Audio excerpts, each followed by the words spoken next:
Good morning, and it is a early morning. Let's see what happens if I do this.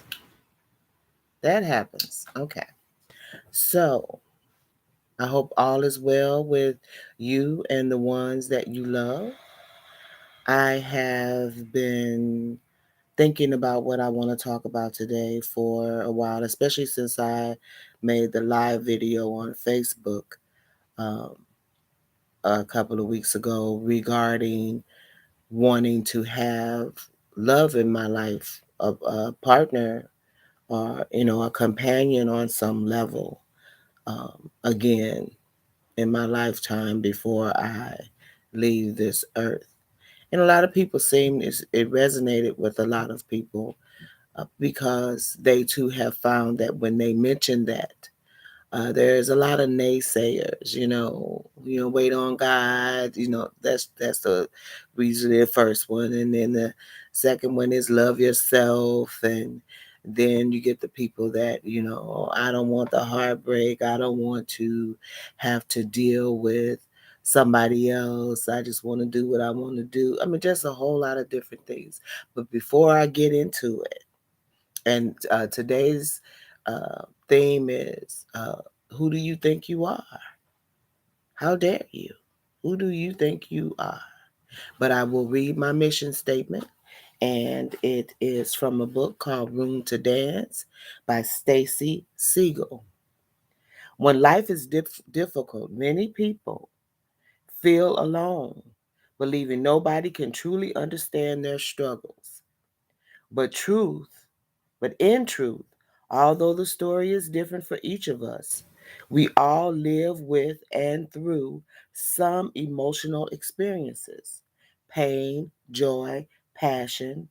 These feelings are what I consider to be the common bond between human beings.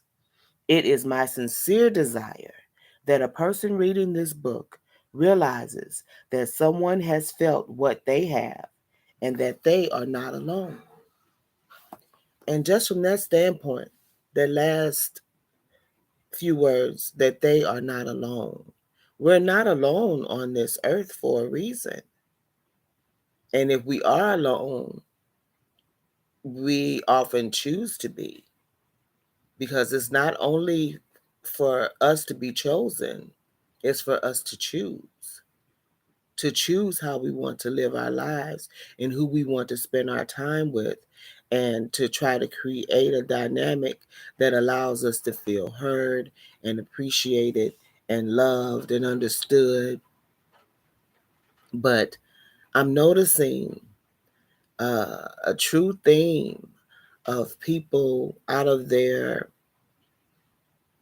bitterness and disappointment in the experiences that they've had with love and being in love, which is just crazy.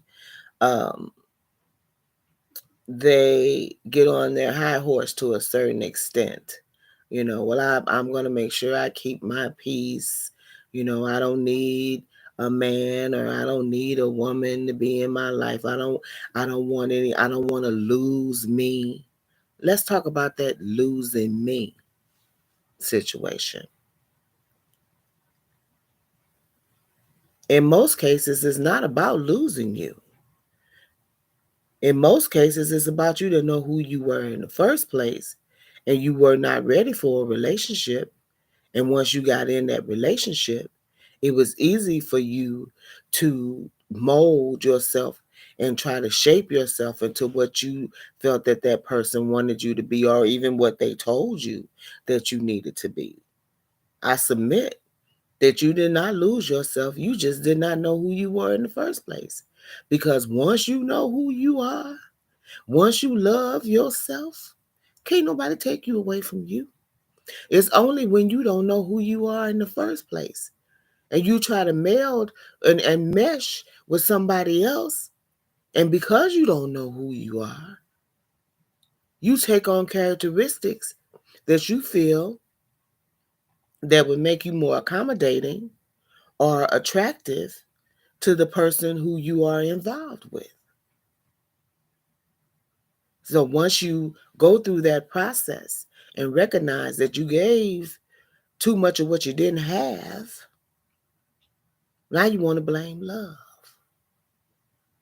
Now you want to blame the other person instead of truly doing a self-reflection and saying, wait a minute, I was only able to submit to doing B, I should say, because I didn't have A together.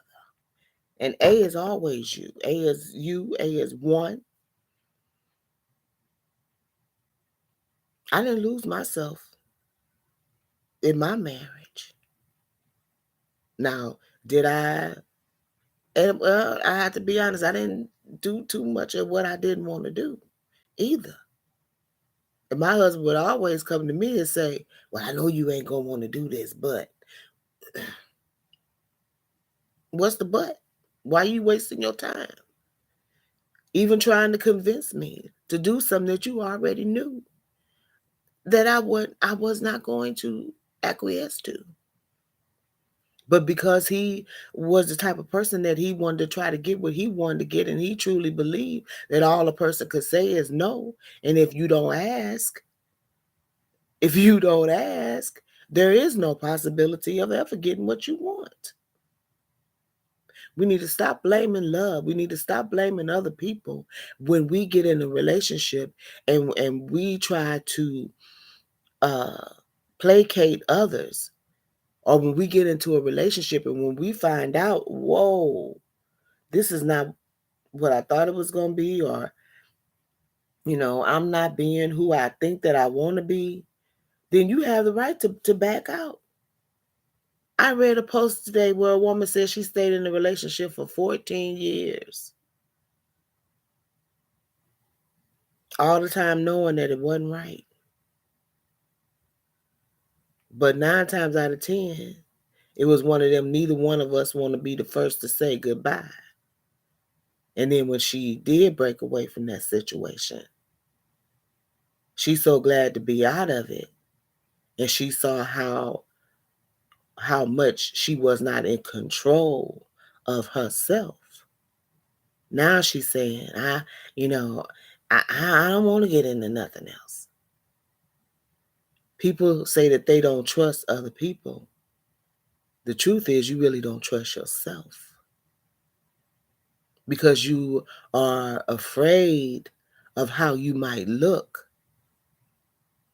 if you allow yourself to be vulnerable and give what you want to give anyway.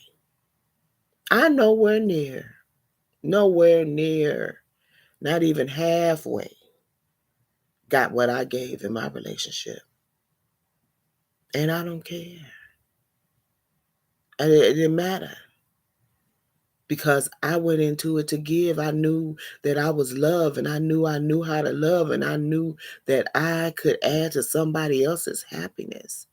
I knew that I could bring joy and bring some peace and some balance and some understanding and in my finances, whatever I wanted to give. I knew that I was capable of doing that.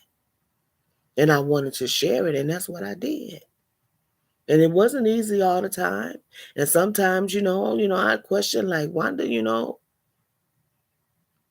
but when it would all came to an end, when that forever came to an end, like they say, hindsight is 2020. I wouldn't change nothing. But the most important thing that I got out of it was that I got to see that I knew who I was, and I knew what I wanted, and I knew what I was capable of.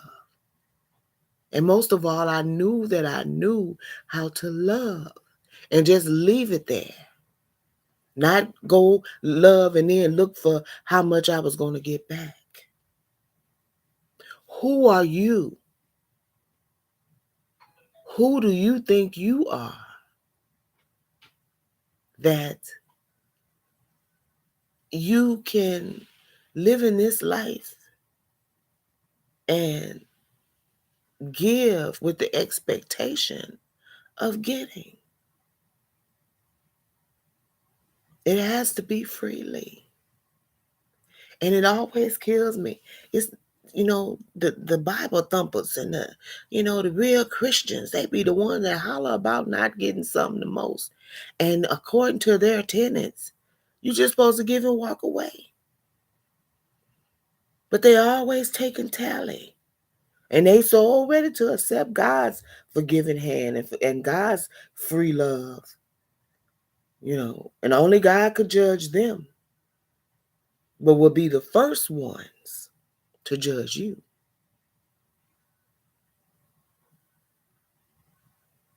I'm not talking about allow yourself to be mistreated. What I'm talking about is that it's never equal. Nothing is ever equal because we all have our own experiences and we all have things that we bring into the relationship, any relationship that we're in, that may keep us from fully experiencing it on a level that, or fully experiencing or fully being able to share on a level that could reach our mate's level or whoever that you're dealing with. So it should never be about that, you know, and that's why it's so important to love unconditionally.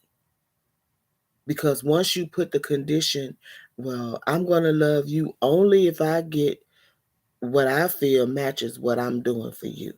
If what you do for me don't match what I do for you, then I don't want to be with you.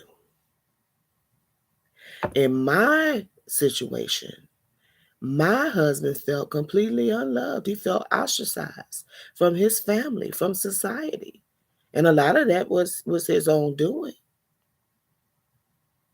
But he had a grandmama that prayed for him and other people. He was prayed up. And God brought me into his life. And he was able to persuade me with his consistency, okay, that I should love him. And it took me some time. I'm even though I talk about, love and being open and all of that, when I get it, it take me some time to warm up. But once I get warm, once I get going, boy, can I go. And once I reached that point where I recognized what it was really all about, no matter how he acted in the relationship, outside of putting his hands on me, I made the decision that I was going to be the person that I wanted to be. I wanted to see how that would play out. If I just allow myself to love how I want to love and give how I want to give and be who I want to be and feel how I want to feel, regardless to what that person could do. And know what? Everybody can't do it because everybody ain't going to do it. Because a lot of times people have an agenda. I didn't have no agenda except for to see how far I could stretch my love muscle.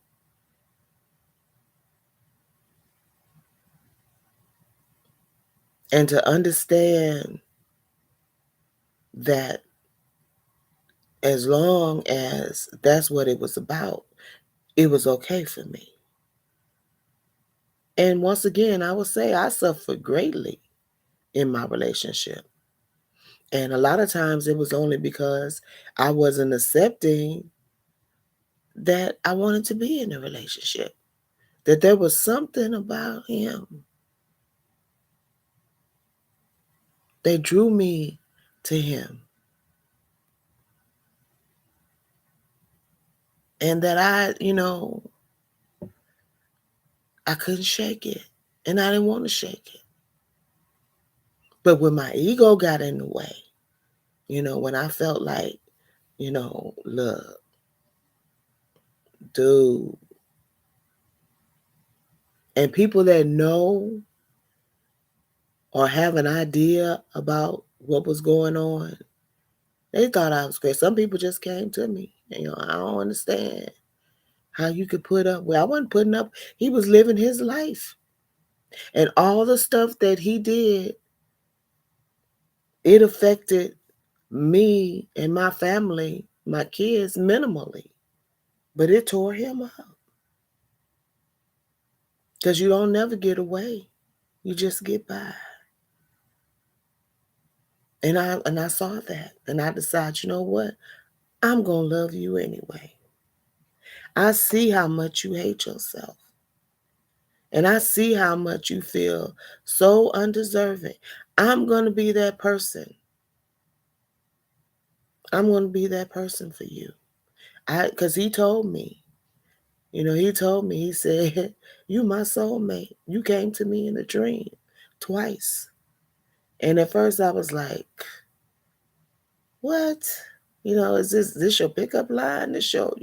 But as it started to play out, as we got deeper and deeper and it got longer and longer, I started to see it. So then that's when I relinquished to that higher being, call it God, higher power, Allah, whatever. I would say, okay, I see. And yes, I'm gonna cry sometimes, and yes, it's gonna hurt sometimes, and yes, I want to get out sometimes, but I know, I know that there's a purpose for this.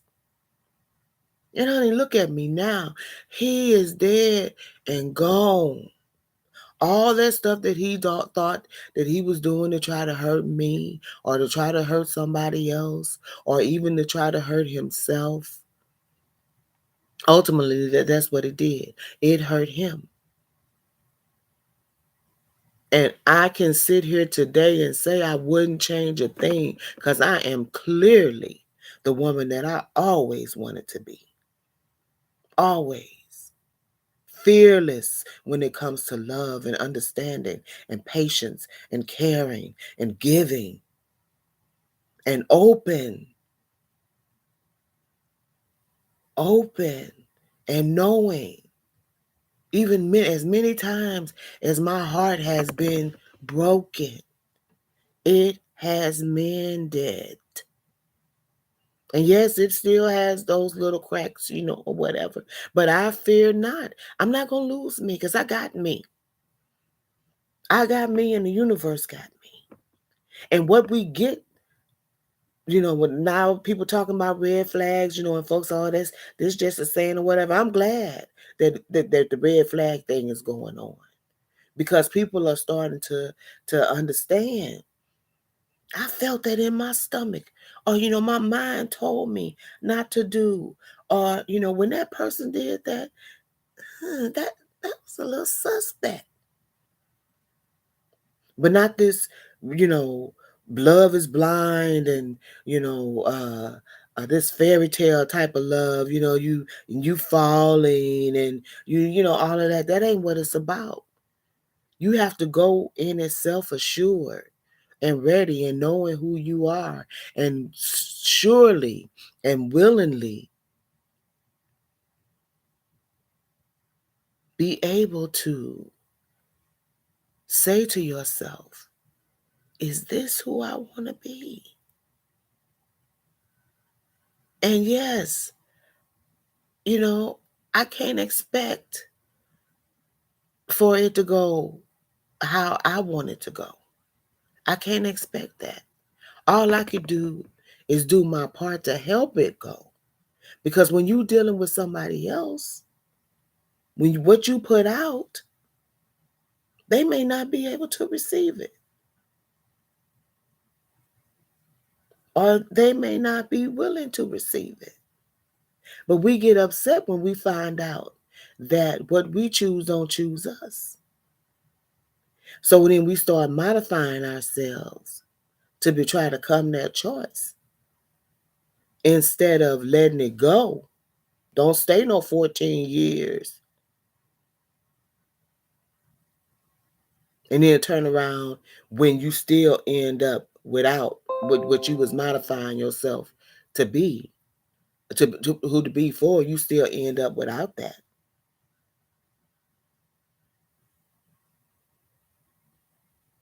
Who do you think you are that you can't have pain in your life? That somebody can't lie to you. Somebody can't cheat on you. And people really can't do nothing to you without doing it to themselves. That's another thing that my marriage taught me. Did that really hurt you, Wanda? And I don't care about how it looked to other people. That's the beauty about marriage and relationships. It's between the two people that's involved. And whatever you willing to deal with is what you willing to deal with. If that's what you're doing. If you deal it. But sometimes it's just about accepting. And if you're not gonna leave, what's the point of complaining? And then when you do leave, and after you done stayed, you know, why try to blame it on love for why you stayed? No, it was because you was too much of a coward to stand up for yourself. I always verbalize what I need from the beginning. And I've said this before. I met my husband in a club. He followed me 3 different times to a cab, asking me, could he go home with me? I told him no. I came by myself, and I don't take no man home. No, you can't go home with me. So then he took a different approach. Can I take you out? May I have your phone number? Gave him my phone number. So he calls me one night, and he said, hey, this is Jerry. But he introduced himself as Jerome, but everybody in his sphere called him Jerry. But he introduced me as Jerome. So he said, this is Jerry. Like, I don't know no Jerry. Oh yeah, my real name is Jerome. Oh, hi Jerome, how you doing? Well, I wanted to call and I wanted to talk to you. I said, well, let me tell you something. I ain't looking for no fuck buddy. I ain't looking for no boyfriend. I ain't looking for nobody to live with me. I'm looking for a husband. So if you didn't dial this number with the intent of the possibility of the maybe that I could be a woman that you could be interested in, having a true relationship with, you might as well hang up now. So then he said, okay, well, I don't even know your last name yet. Well, I laughed, but I didn't matter. It may have seemed like it was too much, but that's how I was, and that's how I am. You got to be a straight shooter. All that dating shit is a bunch of time that we spend lying to each other. Call ourselves putting our best foot forward. Putting on the makeup and the this and the that, and that's okay. If that's what you want to do. But then why you hiding behind it? It's one thing to put it on because you think it's enhancing your beauty, and for some people that it do. Some women it may look like women looking like a man trying to look like a woman, but that's a different story. But anyway, you know what I mean. We go in to sit in the, we get expensive dinner, this, that, and the other. And then the man want to complain, about he had to spend so much money to this, that, and the other. So then now we got in a society where, if he buy you a meal, then that means he done bought you completely. You got to have sex with him. You know, it's just insane. But then on the other hand, then you have these women that if a man call you and say, what you doing? And you got bills, you want to run your list of bills off to him. Well, this is what I got going on. If you want to know what I'm doing, then you got to be willing to pay. No. That's prostitution. But we do this shit under the guise of that we dating. We trying to get to know each other. But what it is that we in this exploitive culture, this American capitalistic society, where we monitorize everything, but then we still want to say, that it's love. These big expensive weddings, spending $50,000 and $60,000 on the wedding, and the marriage lasts maybe a year. Something is wrong with that. It's a lot of other cultures that's got it right. Let's just have the wedding, the marriage. Let's just get married, and then we'll figure out everything else along the way. Because you still have to learn to love that person. A lot of times, even if you've been dating for 4 or 5 years, it's not really love. It's that in love stuff. So then when you get married and real life hit,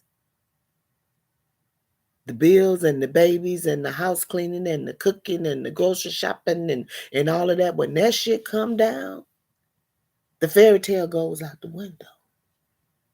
Now you ain't happy. It ain't what you thought it was going to be. Who do you think you are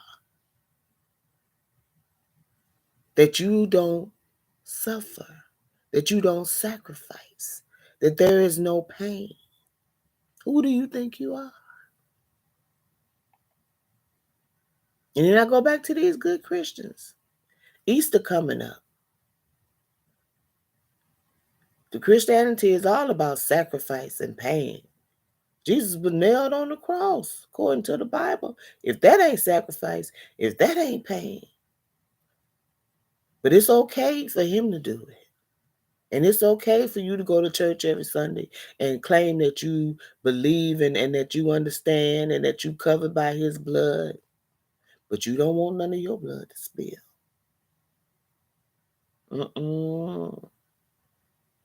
No.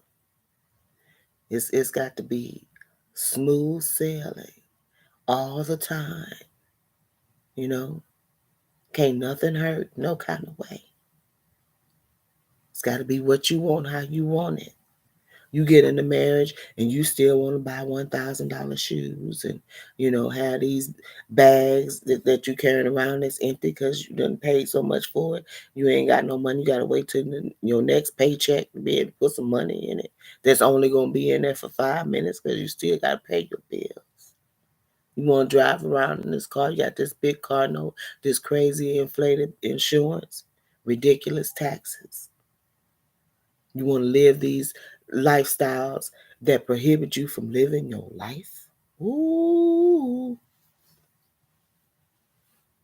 Ooh. What I say?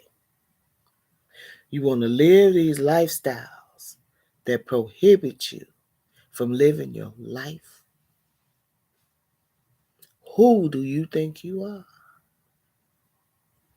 Better recognize. Stop running from love. Stop blaming love for your inability to be who you are and to know who you are and to stand on that no matter who you in a relationship with. May it be your supervisor, your children, your intimate partner. Most of it's all yourself. Start telling yourself no. You don't need everything that you think that you want. But what I can tell you that you need to love and you need to be loved. And you need to do that unconditionally. You need to find you somebody that you can accept just the way they are. You ain't got to like everything they do. You don't have to condone everything they do. It's not about that. But it's about having a person in your life that you say, you know what? I'm going to be that person for you. I'm going to be your peace. I'm going to be your shelter. I'm going to be that person that you call when you have a good day. I'm going to be that person whose shoulder you cry on when you have a bad day. And all I ask is that if you feel that I'm that person that that you could allow to do the same, we cool.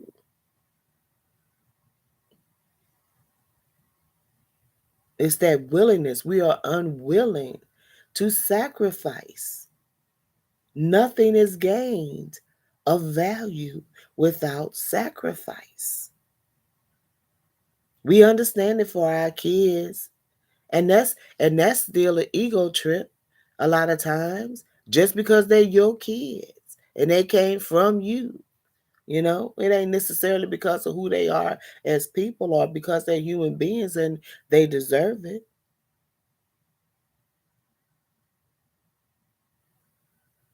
And a lot of times that's all you're going to do is make sure they got clothes, make sure they got, a roof over their head, you know, make sure they go to school. The bare minimum, you're going to do the bare minimum. But actually sitting down and having a conversation with them, finding out, how they think and what they want, giving them true guidance, it's rare. And then showing them what unconditional love really looks like. But a lot of times we put a whole bunch of expectations on our children. If you don't do this, you can't have that. If you don't say this or if you don't act this way, then this can't happen. And that's not necessarily discipline or guidance. You know,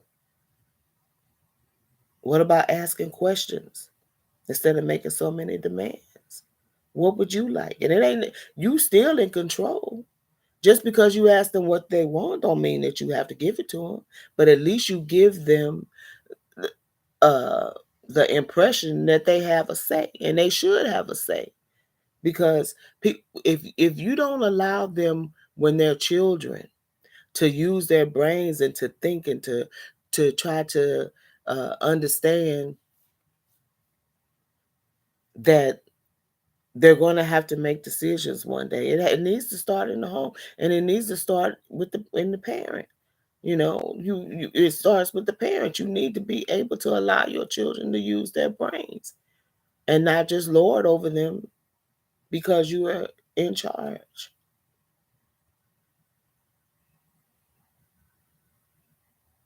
We live in a conforming society, whether we want to believe it or not. And all these trending things that's going on proves it every day. I can guarantee you, all these women out here wearing eyelashes think they the ones that came up with it. Think they being different. Think they being unique. But now, you know, every other woman you see look like the last woman you saw. And then they would look at me, because all I have on is lipstick. That's it. And some shea butter to shine up. But they look at me because I do how I do. I got to be a lesbian. I what? No, you know what? Guess what? I'm good. My face is clean. My teeth are brushed. You know, I love my lipstick. Got my little ear. I'm good. I ain't got to have all that other stuff. I don't need that because it takes away time, messes up your clothes. That's just me personally, how I feel. But if that's what you want to do, but don't think you being unique. Okay? Don't think you an original. Don't think it's authentic. Recognize there's monkey see, monkey do. And I mean to the extreme. It's like folks is out trying to outdo hair all the way down to the, barely to the ground. I done seen that. Braids all, it's like, when is it enough? All that time and effort that you done sit and allow somebody to do that, and the money and stuff, but and it's okay to each other, but don't think that you know who you are, because that's camouflage. That's a distraction. And all the way across the board. The nails, 17, 18 inches long, that ain't even none of yours. It's one thing if you grow them, but it's another thing that you sit and you got what? And then they're not even the men starting to get in there, getting their hair pasted on it. What? How come what God gave you ain't enough? Who do you think you are? And then you got the nerve to be mad at love, and you don't even love yourself. Be mad at you. Don't be mad at love, because it's just as available to you as the anger. You could summon up love just as easy as you could summon up hate and anger and lack of respect for yourself. You could choose love. But instead, you choose to look at yourself and not appreciate what you have. So then you got to do all of this adding on. And then you expect to meet somebody who's going to be honest with you. What do you think that people see when they see all of that camouflage?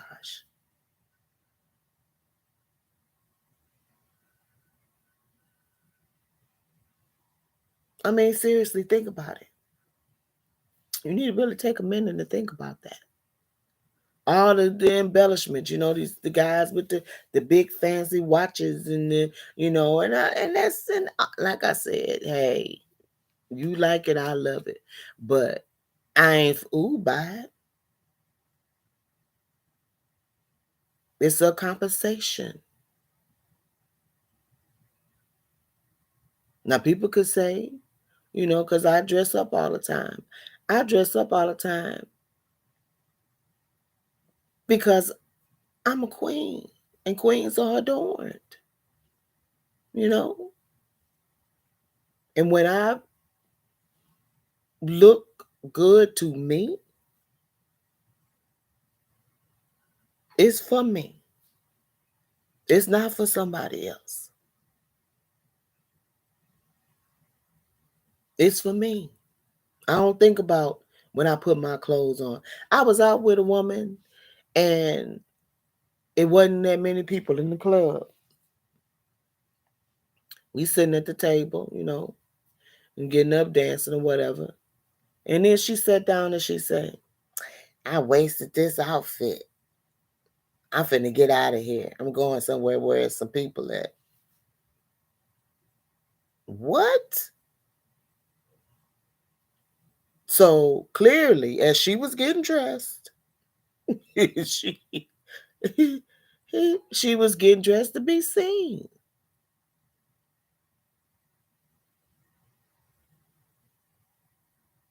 No, because when you have that confidence, you know, that you look how you want to look, people gonna see you no matter what. Who are you? Who are you trying to impress? And not realizing that you're not even impressed with yourself.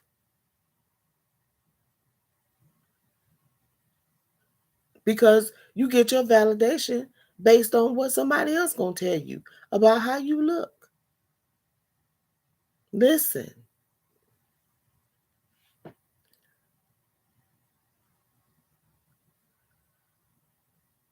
love is that thing that runs everything. It is because of love that we exist.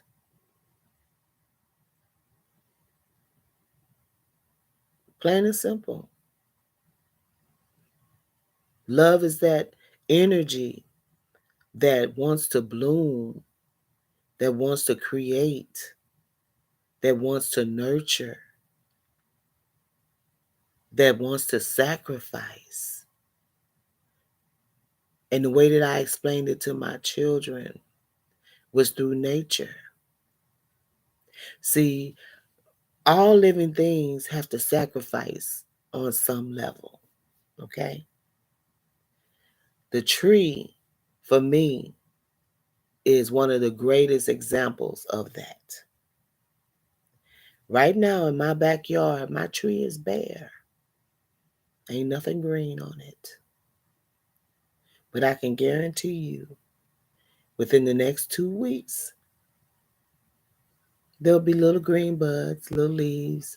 It just seemed like it came out of nowhere. I'm already seeing little green grass coming up.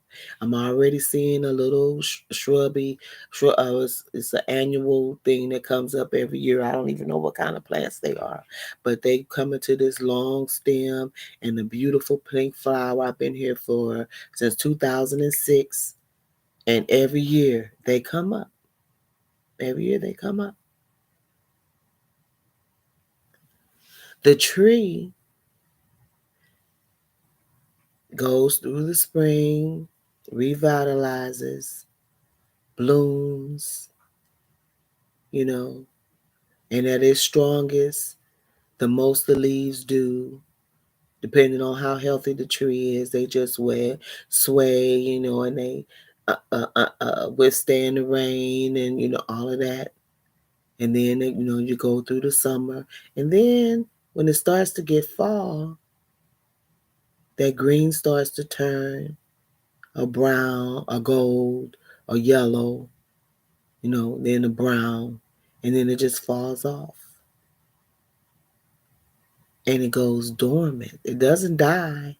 It could look like it's dead, really, because it's not in bloom.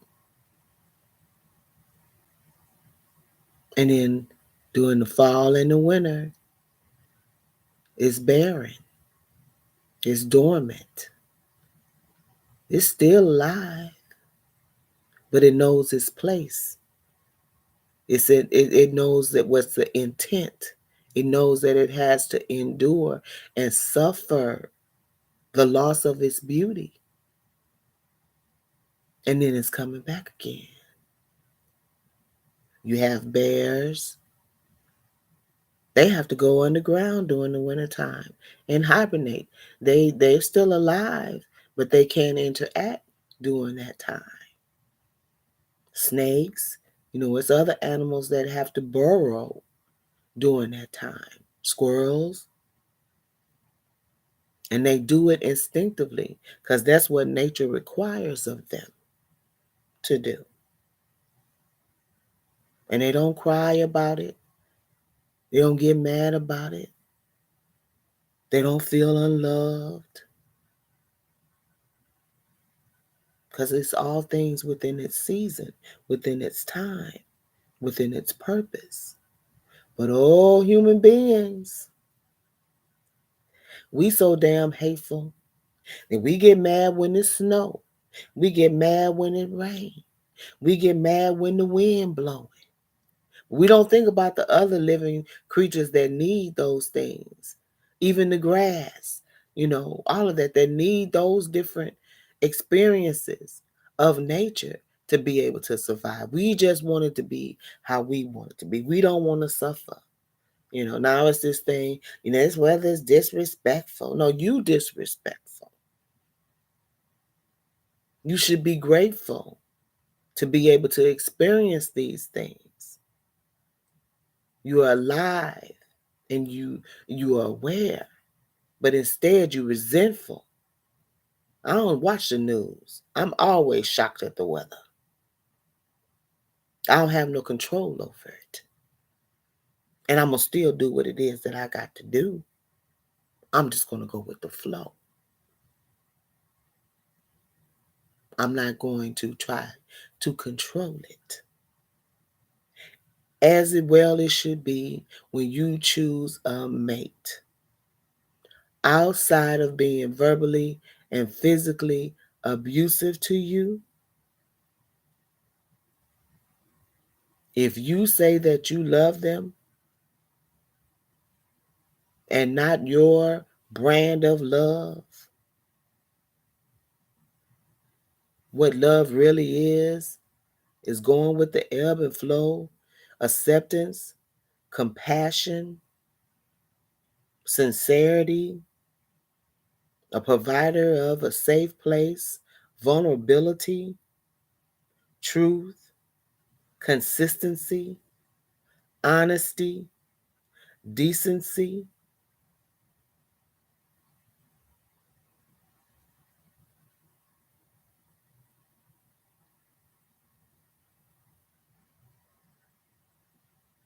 We tend to want to take things personally, and even if they are personal, instead of asking questions, finding out, what's going on, we immediately just ready to just give it up.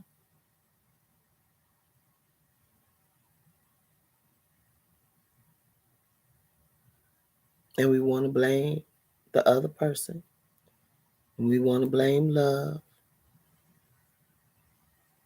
Who do you think you are that you feel that you don't have to sacrifice, that there shouldn't be any? So I'm going to keep asking that question throughout this because it's important for you to focus on that. I saw a meme where it said that the man in a relationship, that he should be the one to be worried about losing the woman because the woman is the prize. Well, guess what? If I got a man in my life, he's my prize too. Yeah, I'm going to be worried about losing, but I ain't going to be worried about losing him because I'm going to treat him like he a prize. Love is not a one-way street. Relationships are not based on a one-way street. You don't just get to get. You don't just get to be put on the pedestal. That man should be put on the pedestal too. Men have feelings too. And I think this is the biggest issue. And it's for both men and women.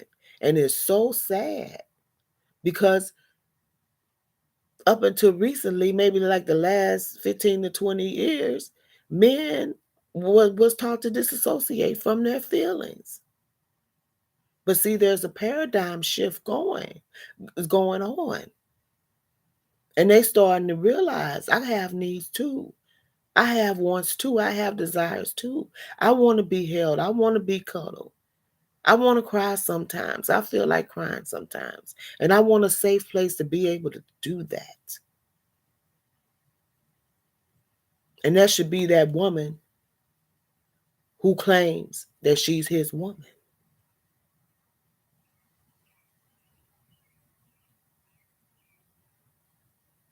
Not, that he's less than a man if he expresses these things. But for this to change, it's going to have to be men that's going to have to accept, that it's not being weak. It takes both male and female to make a human being. There's only one chromosome different, one that determines maleness. All the rest we the same. So yes, you do have feelings and emotions and tears. And society has made you hard and made it ugly and unattractive to show that you do have these things inside you. But what gets me is that you feel like expressing these things is the worst thing that you could do as a man, yet you want to have a woman who that is the way that she will express herself. So then you're going to browbeat her because she is being who she naturally is. But society has stifled your natural aspects, those natural aspects in you, and you have allowed that. I raised my son to cry. Boy, let it out. I ain't saying, you ain't, don't do it. You ain't got to do it in front of nobody else, but you better do it. Tell me how you feel. What's on your mind? And so what he's running into, which is sad, is when he deal with women, you act like a woman. You talk like a woman. Or you want to have a conversation, knowing she want to talk, knowing that she wants somebody to talk to, but she not used to having to be the man who she dealing with that she could talk to. I said, son, that's a compliment. If a woman tell you that you acting like a woman because you can communicate, that's a compliment, baby. That's a compliment. And you take it as such. And if she can't handle that, she done bought into societal bullshit. She's a misogynist. She hate herself. Hate of the feminine, which is ridiculous. That ain't the one for you. You want that one that's gonna be glad that she got a man that she could come to who's gonna really listen. Keep his mouth shut, not try to mansplain, not try to fix it. Just let her work it out. Have that person to talk to. That ain't gonna tell you talk too much. My son don't tell you, he don't do that. He don't think like that. Because he wasn't raised to think like that. And I talk to him just like I'm talking to you. Who do you think you are that you feel that sacrifice and suffering and pain are beneath you? It's all a part of it. It's all a part of life and nature and while we here. And it's the lesson that we need to learn to be able to return to love.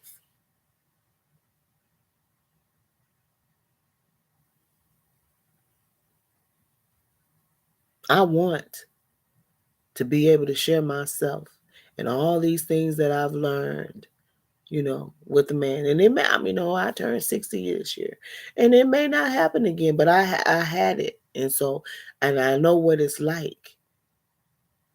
I don't,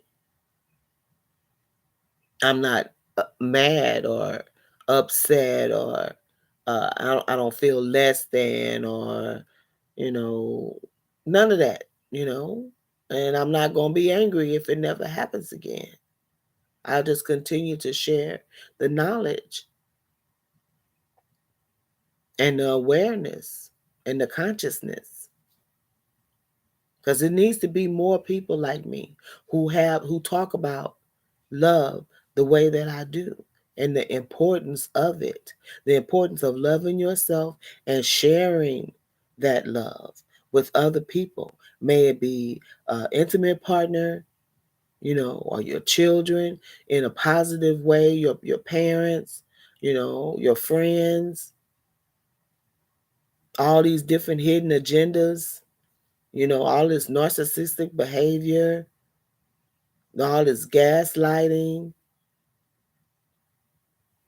all of this stuff that's this deviousness that people bring it into relationships. Claiming that you love somebody, but on the back end, you just really trying to get what you could get, and then don't even know what you really want because you don't even know who you really are. If you're not getting what you need out of a relationship, that's on you. 9 times out of 10, you didn't ask for it, or you didn't say what you needed. Because guess what? Most men be real clear. That's one thing I will say about men. I ain't ready for that right now. Or they'll show you in their actions that they ain't really ready for. Y'all get an apartment together, but he don't never come home. He just wants somewhere to sleep. But instead of you realizing that, and as soon as you can either break that lease or when that lease is up, going on by your merry way, you're going to try to force him to be who you want him to be.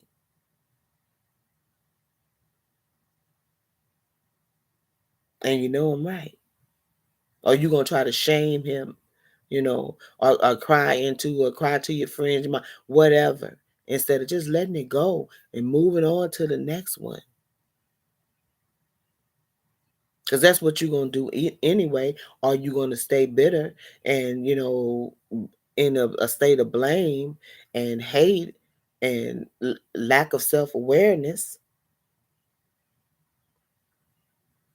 The red flags, the clues, all of that's there.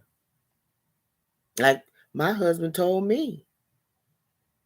He didn't come out and say, well, he did come out and say it a couple of times, when we first got together. I don't think I'm marriage material. I don't think I'm not ready for that. So, when he told me that, okay, well, cool. We ain't got to get married. But then after that fourth year, of us dating and, going out or whatever, look, dude, I told you from the beginning. I told you from the beginning, 2 seconds into the conversation, what I wanted, you know. And I understood that you might not have necessarily been right where I was, but we 4 years down the line now. And this ain't about no ultimatum. This is not about that. What this is about is I ain't getting what I need.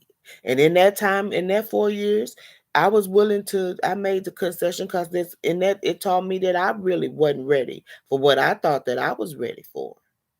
Not to the extent that I thought that I was ready for it. So I worked on me in them 4 years, worked on those things. I lacked humility, I lacked compassion and understanding. I didn't know that I lacked those things. But being in that relationship with him, it showed me that. But then when I got to the point where I was like, okay, I got this. I'm ready. But he wasn't working on himself in that time, you know. So I said, look, plain and simple. I'm moving on.